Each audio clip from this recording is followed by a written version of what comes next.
So for those that I haven't met before, and I have met some of you before, I think my name is Simon, and I work at St Raphael's Hospice. Do people know where the hospice is? Yeah. St Raphael's is the hospice that covers the London boroughs of Sutton and Merton. Uh, I always need to bang on about the fact that I'm non-clinical. So if you've got any kind of questions that kind of respond to the clinical side, I'm going to point you over there, the nurse lady. Okay. I'm not clinical. Yeah. uh, what I do is I work on the wellbeing side at the hospice. I also wanted to apologize for not being here for the whole day or the whole session, because I actually think this is a really valuable forum, kind of summarized in a little bit by that film, by the importance of that communication, that clear communication. I think I get a bit complacent because I work in a hospice environment about how readily people talk about death and dying, because that's what we do in the hospice. So I have to remind myself that normal people don't talk about death and dying, but they need to. They need to in a sensitive and a kind of direct and a clear sort of way.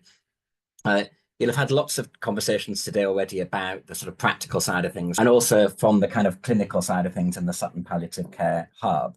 So what I'm going to do is to tell you briefly about hospice care and then focus on what I'm more comfortable with, which is the wellbeing side of things.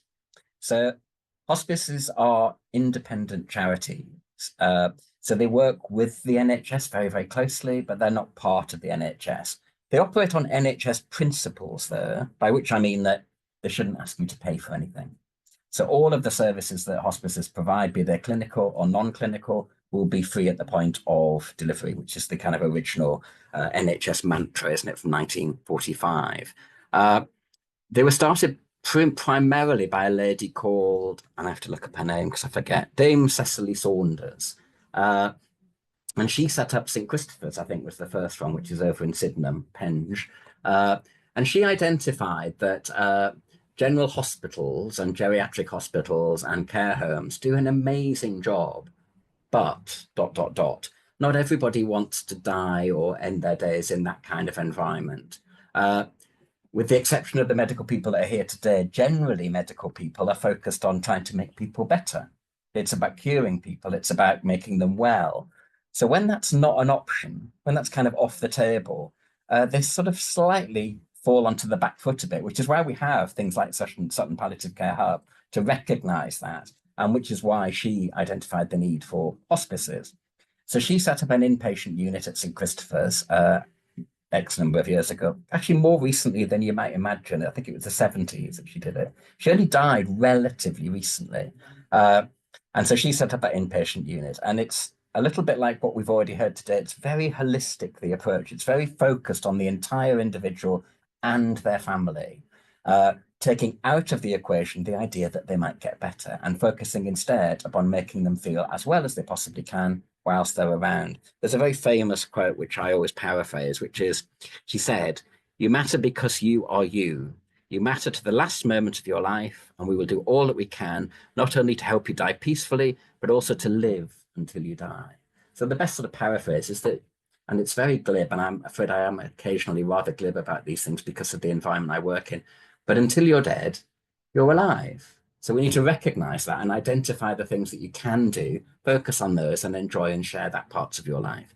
So yeah, she set up this inpatient unit at St Christopher's, and that's spread nationally now. So every area of the country will have a hospice that covers them. They're all independent charities, but they collaborate quite closely. They'll all be slightly different in terms of what they provide, but they'll all provide the core services. St Raphael's is the Sutton and Merton one, and its clinical services I can sort of summarize as follows. It has an inpatient unit which is small. It's got 14 beds, I think. They're never all full because we haven't got enough nurses to fill them. This isn't a plea for money, actually. I mean, I always moan about how poor we are, but don't assume that I'm just begging, you know. But there isn't the kind of resources there to ensure that the beds are staffed at all times. So there's about sort of 8, 9, 10 beds that will be kind of full with a patient. And historically, the clinical support within the inpatient unit would have been for end-of-life care. So people would come, rather bluntly, to die. But it also used to provide respite care and symptom control. As resources become more limited and demand increases with an aging population, the focus is perhaps more on end-of-life care, but that isn't to say that there aren't occasions where people will be admitted to the hospice for respite care, and particularly to manage symptoms. So when people come into the inpatient unit, some will be discharged, some will go home. If they've expressed a preference that they would rather die at home or in their care home, and they get their symptoms under control and they're comfortable and they're well managed, then they might be discharged. So not everybody that comes in will die in the hospice. Having said that, it's sort of part of connected to the NHS, but a charity. It's kind of posh. It's like a private hospital. So if you imagine a lovely kind of environment, all of the rooms are en suite. They've got Netflix. They've got kind of this, that, and the other. Very, very lovely. The staffing ratio is good because that's the way it works. All of the staff, of which I never know quite what the numbers are. There's about 3 consultants, but they don't all work full time. And then there's doctors, and then there's clinical nurse specialists, and then there's healthcare assistants. They always have a good ratio. I don't know whether that's a big ratio or a small ratio, but lots of staff. So yeah, and they're all specialists. They've chosen to specialize in palliative care, which, as you'll have gathered from today, is a particular vocation. Lots of people who go into healthcare, they go in it for the very best possible reasons because they want to make people better. It's a slightly unusual choice to go into healthcare when there isn't what you might regard as a positive outcome, or where the positive outcome is slightly different. The positive outcome is a good death for the patient and for their families. So we have a very specialist team within the clinical unit. The clinical unit is supported by a large community team of clinical nurse specialists who will go out into the community. So even though there's only a dozen beds in the hospice, lots of the care is provided in the community, working very closely with the other medical services that are available. We used to have a service called Hospice at Home, which was a sort of healthcare assistant service providing personal care. That's a victim of cuts, should we put it like that? So that doesn't exist anymore, but I don't want you to take away from this the idea that the community support has gone. The community support is still crucial and is probably expanding. When Dame Cecily Saunders identified the need for an inpatient unit, we've moved slightly away from that, I think, now. I think more people are happy to be treated at home, provided the treatment is good. And things like, syringe drivers and medical options that are available at home are much better. Virtual wards and things like that. All of those kind of modern sort of developments mean that lots of people want to be at home now when they die. It's a choice, really, because some people very definitely don't want to be at home because they don't want to be what they perceive to be a burden. And that's why the inpatient unit is still important.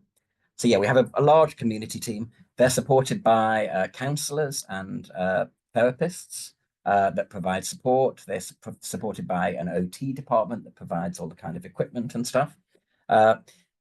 If somebody had a clinical need for hospice care, then they would be referred through the clinical route, if you see what I mean. So you can't just phone up the hospice and say, I'd like a bed next Thursday. You have to go to your GP or through your clinical team. If you did phone up and say that, then they wouldn't be rude to you. They'd say, why do you think that's the case? And they'd refer you back through the clinical route. So that's the whole clinical side of things. There was a perception at the start that there was more needed to be done. So they opened originally at St Raphael's and lots of other places, a day hospice. Now, a day hospice is for people that sort of are at home, but can get into the hospice to get support. And from the day hospice, we morphed into something which we call the Wellbeing Centre. And I've got a million different leaflets for the Wellbeing Centre. And this is where I'm slightly more comfortable because it's non-clinical and I work there. So what the Wellbeing Centre does or aims to do is provide what we call social therapeutic support. I try not to use jargon because it's without meaning, isn't it? But you kind of get the idea of social therapeutic support, which is non-clinical, helping people out, basically. The emphasis is very much on peer support. So the idea that people support each other better than professionals support them, in a sense. I can imagine and project and read about and research what it must feel like to be ... But if somebody else is in the same situation, they can give genuine, real, tangible examples of that. So the emphasis is on peer support. The Wellbeing Centre at St Raph's is in a separate building. If you imagine St Raph's is at the kind of where Gander Green Lane hits the London Road, sort of between Cheam and Morden.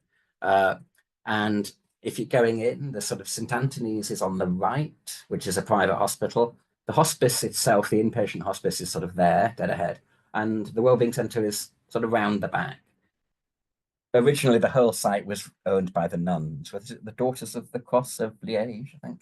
Uh, there are still a couple of nuns around that help out on a voluntary basis, but I kind of always remind myself, if I remember, to say that St Raphael's is open to everybody, just because it sounds like a Roman Catholic institution, and just because it was founded and run originally by nuns, it's absolutely open to everyone, people of all faiths and none. Yeah, so that's the Wellbeing Centre is that. We're open Tuesdays, Wednesdays, and Thursdays. I'll go through the sessions in a moment as to what we actually do. The idea is that it's a bit like here, really, and we're absolutely not in competition with the Sutton Carer Centre. We're providing additional resources.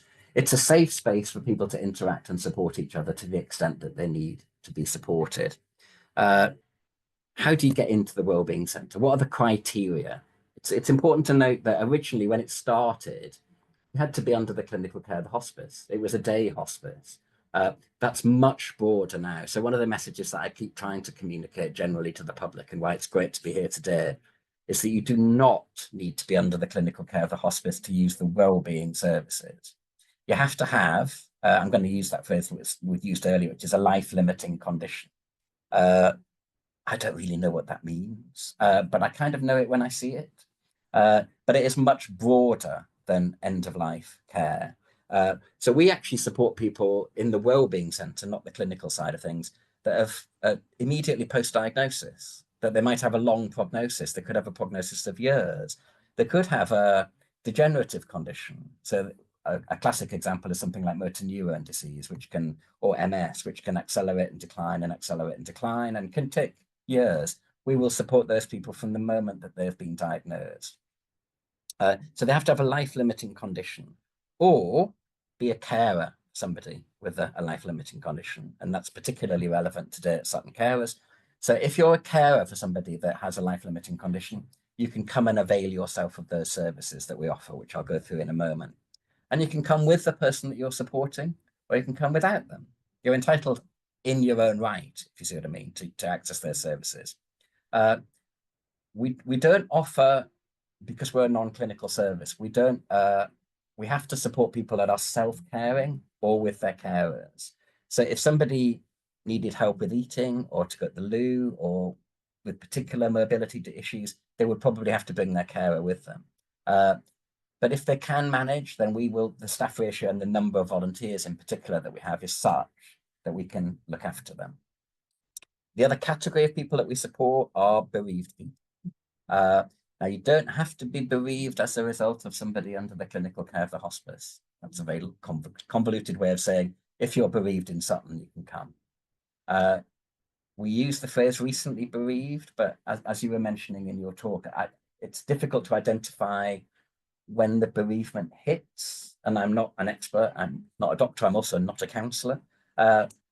Some people will feel the loss immediately. Other people will feel it slightly later on. For some people, it takes longer. For some people, it takes less time. And as with your service, the aim is to empower people to move on with their lives.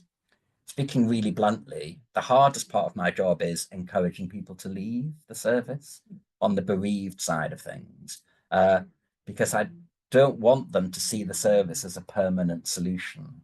And we've had some people that have come for about 7 years, and I think really we've kind of failed there in that sense. We're supporting them, which is great, but I don't feel like I've empowered them to go back into the community, which is actually the intention when it comes to bereavement support.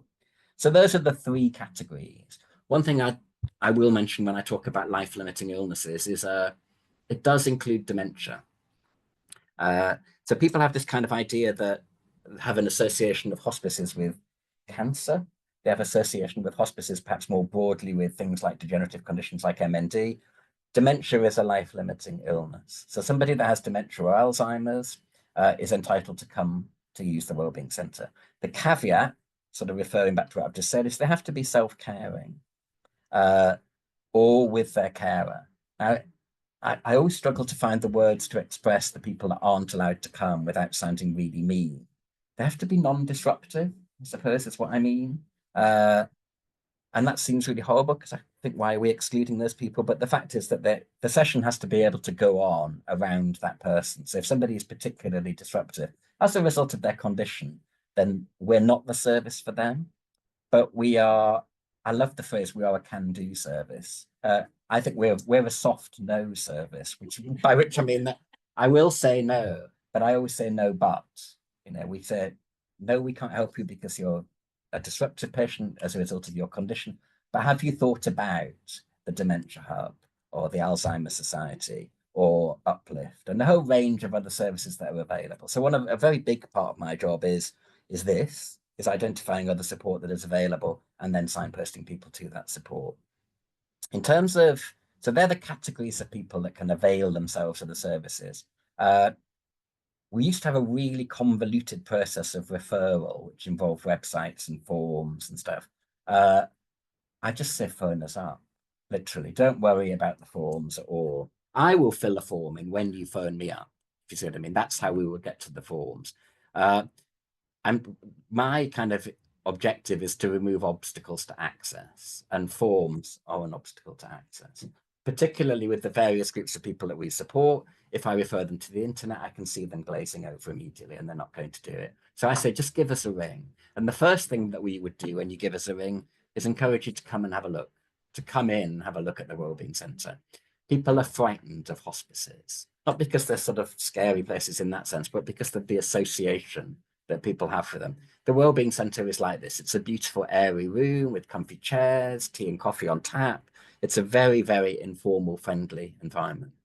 If anybody is judgmental or difficult, they will be spoken and not made welcome, if you see what I mean. It's got to be inclusive. It is inclusive. It's not, when I say, I mean, you're allowed to come and be grumpy. You're allowed to come and be sad. Lots of the people that we support are at really difficult times of their lives. I occasionally fall into the kind of Butlin's red coat kind of thing, which is that I have to make everybody happy and have fun. It's actually not that. I would love to elevate moods. The intention with the sessions is to make people feel slightly better when they've been than when they arrived.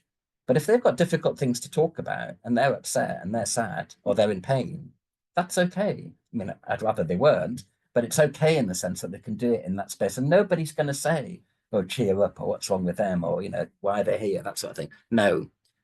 When people say to me that they couldn't come because they were having a bad day, that's the only time I tell them off. Because I say, it's the bad days you need to come. When you're having a bad day, you have to come to the Wellbeing Centre. If you're having a great day, go to Brighton on the train, go shopping. If you're having a bad day, come to the centre. That's when you need the support. So we cultivate a very, very safe, open environment for everybody. And as I keep emphasising, the emphasis is peer support. It's about, my job title is facilitator, which I love because it just means I just go on and get on with it and just bung them all in the room and they do what they do. I'll tell you what the sessions are now, because I don't want you to think when I go through the sessions that, oh, that's too specialized and that's too niche and I don't know what that's about.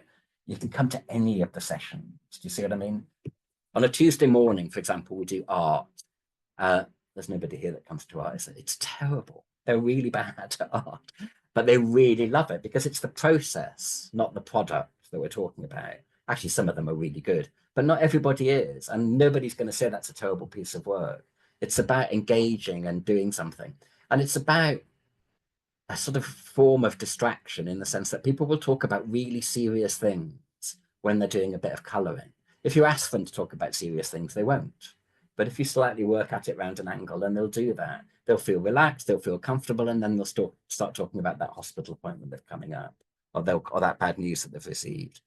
So Tuesday morning is art. We've got a cupboard full of stuff. So we've got loads of different things that we do. We're not allowed to call it art therapy because we're not art therapists, but I always say it has a therapeutic value. Can I say that? Am I breaking counsellor rules there? It's art that art for everyone has a therapeutic value, doesn't it? And so that's what we do. Tuesday afternoon, it's music. Music is run by a volunteer. We really rely heavily on our volunteers. And she's like a sort of DJ, and she's about 300 years old, so she's not actually a DJ. And she does YouTube videos. So she has the telly set up with YouTube, and every single week people have a different theme, and they come in and they request songs, and she puts them on the YouTube. But again, it's actually just really about getting them in the space and getting them talking. So, you know, people will get nostalgic, they'll get upset, they'll get happy, they'll have memories, and they'll share stuff when the music is going on. It's actually getting them to shut up and listen to the music is sometimes a bit of a problem, but she's quite scary, the lady, so she does manage to do that. Wednesday, we have a program which we call the Living Well program, where we get external speakers to come in and talk to us, like if that's been in a couple of times from the Citizens Advice Bureau. The Living Well program is designed to fulfill our primary objective, which is to empower people and make them feel confident and comfortable, either whether they're approaching the end of life or whether they're bereaved or busy supporting somebody as a carer. So we try to get external speakers. We try to talk about subjects that are relevant to people in the very specific context that we work in. So we have regular talks about nutrition, which are not about losing weight. They're about eating more, because we're trying to encourage people that have problems with appetite as a result of their illness or their treatment. So they're very focused on the kind of target audience that we have. I'm trying to think who else we have. We have nutrition, we have citizens advice, we have a financial advisory sort of person, in broad general terms, I should say, not doing your pension planning. But he'll come and talk about benefits and things like that, which is going to be a lot in the future, I suspect. We have a lady that comes in and does a pamper session, which is just sort of what it sounds like. She does massages and facial and all sorts of lovely things. So that's a rolling kind of 8-week program that we have on a Wednesday morning. Wednesday afternoon, it's armchair yoga. And I always say this, the emphasis is on armchair, not on yoga. It's a mindful breathing exercise with light movement. Again, it's facilitated by volunteers. And again, the objective is to make people feel comfortable and confident and empower them to do a bit more, really. Everybody can do it. We've had people in wheelchairs, people on oxygen, you know, everybody is able to do something with the armchair yoga. Is it Thursday today? It is, isn't it? Thursday morning, we have, we keep changing the name of it. I don't know why. I think we call it coffee morning now. It's just a big room full of people talking, really. It's Thursday morning is the general sort of social group. People do jigsaws, they do knitting, they do colouring, they do quizzes, they play cards, and they talk. It's probably a good time to say roughly how big the groups are, because this morning session is the biggest and probably has about 20 people, 20 to 22 people, which is kind of full, if you see what I mean. That's about the number of people that we can comfortably fit in the room and let them kind of feel comfortable and hang out. The other sessions are smaller. So the yoga session probably has about a dozen people in it. Music and the others will probably have about between half a dozen and a dozen. And actually, that's kind of deliberate. I want to make sure that everybody avails themselves of the services that need them, but they have to be able to do it in a kind of comfortable, small, informal environment. It's not a kind of public auditorium. Right, so what day am I on? Thursday. I've done coffee morning. Thursday afternoon, we have a men's group. We set up a men's group because the majority of people who access our services are historically women. I don't know why that is, but I imagine that is it similar here in the Carers Centre, I suspect?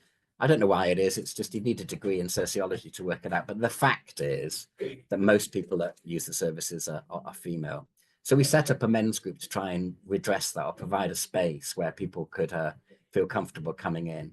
And it's grown, and now it has about a dozen chaps that come in every week. Some of them will be poorly, some of them will be carers, and some of them will be bereaved. And I think they do a quiz and they just play cards and talk. And the idea was that we just couldn't get them to come and open up in session. Even when they came to sessions, they would be the silent ones sitting at the side. But we've given them their own space, literally their own space. We call it the shed, but it's a bit posher than a shed, only a bit, but it's posher than a shed. And it's a very, very, very, of all the groups that we have, it's probably the most mutually supportive group. They're very bonded, they're very close. They talk about, you know, lawnmowers and the traffic on the London road, but also very profound things as well, because they're comfortable doing it. It's about making them comfortable. So that's a really successful session that we have on a Thursday afternoon. When we set it up, the women complained. They said, we want to come in on a Thursday afternoon. So we have a women's group as well. But the men's group is the most important. That's the one that started first. The women's group is a response to that.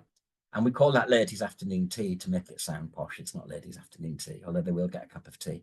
And that probably has half a dozen ladies that come to that, and they'll do a quiz. And in fact, the way it sort of has ended up working out is they both do the same quiz, and it becomes a competition. And the women always win. I don't know why that is. Even though there's fewer of them, they always win. So those are the different sessions that we do. In addition to that, we have lots of complementary therapists. We didn't used to have lots, but now we've got about half a dozen, I think. Four or five maybe. We have one complementary therapist who is employed, works for the hospice, and she is in every Wednesday. She works one day with us and 4 days at the Royal Marsden. And the reason I say that is because it means that people that are patients, that have clinical needs, can feel comfortable knowing that she won't do anything that she's not meant to be doing. She's very aware of what she's able to do. It's mostly reflexology, which is feet squeezing, I think. But she also does light massage, and significantly, she does lymphatic drainage massage, which if you have had a particular form of cancer treatment, your lymphatic system is affected, and this is a kind of way of making you feel more comfortable as a result of that. She is supported by 4 volunteers who do Reiki, no idea what that is, but it's apparently really nice, shiatsu, and aromatherapy. Now, all of the treatments everything, all of the other services, I should say, you just turn up. For the first time that you come, I'd suggest you give us a ring. But any other time, they're literally just drop-in sessions. With the complementary therapy, you have to book because they're popular, and they do get booked up. I suppose now is a good time to say that they're free. Everything that we do is free. There will be pots on the table that I may knock occasionally so that they rattle, but everything is free. So you don't have to pay for the complementary therapies. You don't have to pay for the wellbeing sessions. The one last service that I'll mention is a service called Compassionate Neighbours. The big downside of the Wellbeing Centre is that you have to get there. There is parking, there are buses, I can talk to people about taxi cards, I can talk to people about dial-a-ride, but you do have to get there. And we recognise that lots of the people that we support, that's going to be a problem. So we've joined a national network, which is run by lots of different London hospices, I think, mostly at the moment, called Compassionate Neighbours, where essentially it's a befriending service. So I will recruit a volunteer, I will train that volunteer, I will do a DBS check on that volunteer, and then I will match them with a community member. And the criteria for being eligible for that service are sort of the same as the Wellbeing Centre, which is approaching the end of life due to age or illness and socially isolated. So if you're not able to get out and you're approaching the end of life, then we will try and find you a volunteer and we will match that volunteer with you. It's a relatively small service because it's quite labour intensive, setting it all up, but we're probably supporting about 60 people at the moment. And it is a good support for carers as well, because some of the people that we support will be non-verbal, they'll be bedridden, they'll be housebound, and essentially what the volunteer is doing is providing a tiny bit of respite. It's a non-clinical service, it's a non-caring service, it's just a sort of sitting service. But it means that somebody can go out for an hour and get their hair cut or something like that. So yeah, that's Compassionate Neighbours. What do I want from you today? I don't want money, although if you want to give me some, that would not be a problem. But what I wanted to do is firstly to let you all know about the Wellbeing Centre and the Compassionate Neighbours project, in case you knew somebody that could benefit from them. So somebody that is living with a life-limiting illness, has a Sutton or Merton GP, is a carer or is bereaved. And the other thing is, we're always looking for volunteers. So if you think that you don't need the service, but you know somebody that could be a compassionate neighbour, then give us a shout. I've got lots of leaflets. I think you've got loads anyway, haven't you, here? But I'll leave a few more. This one is the one that tells you about the Wellbeing Centre, and it's got the sessions on and what have you. And this one tells you about compassionate neighbours. And somebody cleverer than me designed it. So one side is, do you want to be a compassionate neighbour? And the other side is, do you need a compassionate neighbour? So yeah, it sort of just kills 2 birds with 1 stone. So yeah, that's it. My rambling monologue has been concluded, but I'm really happy to take any questions. And one thing I always say one more thing, and then there's about 10. Come and see us. You know, don't be frightened of the Wellbeing Centre or the hospice, but give us a ring and come and see us if you think that you can help or you think you need to know somebody that needs help. Yeah. Any questions? It's really useful to know what you've covered all the services that you've got. So good. It's really good. Yeah. Because it's more than what I thought. Yeah. Well, definitely. People have a particular association of what hospices do, and they do that. They do provide end-of-life care. But I'm on the wellbeing side, and that's well-being. It is the reason. There's all sorts of financial problems out there. I mean, significant financial problems affecting the hospice and the NHS at large. But the wellbeing services hasn't been too badly affected by that, and the reason for that is because we're cheap. It doesn't cost much to provide wellbeing services. We have 3 members of staff, none of whom are full-time, all of whom are basically on London living wage because they're like me, they're sort of vaguely retired. And then everything else is run by volunteers. So it's a very cheap service to provide. So when you're looking to make significant cuts, shutting the Wellbeing Centre doesn't make any difference, really. It makes a difference, but it's not an expensive service because it's not clinical. That sort of criteria. You do have to fit those criteria, yeah. And as we've got busier, we're a little tiny bit stricter about the criteria, only because we've got so many people that are eligible for the service. Yeah.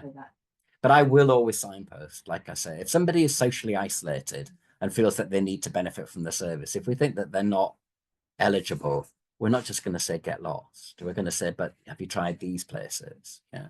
So you offer advice as well, where they can steer them in the right direction. Definitely.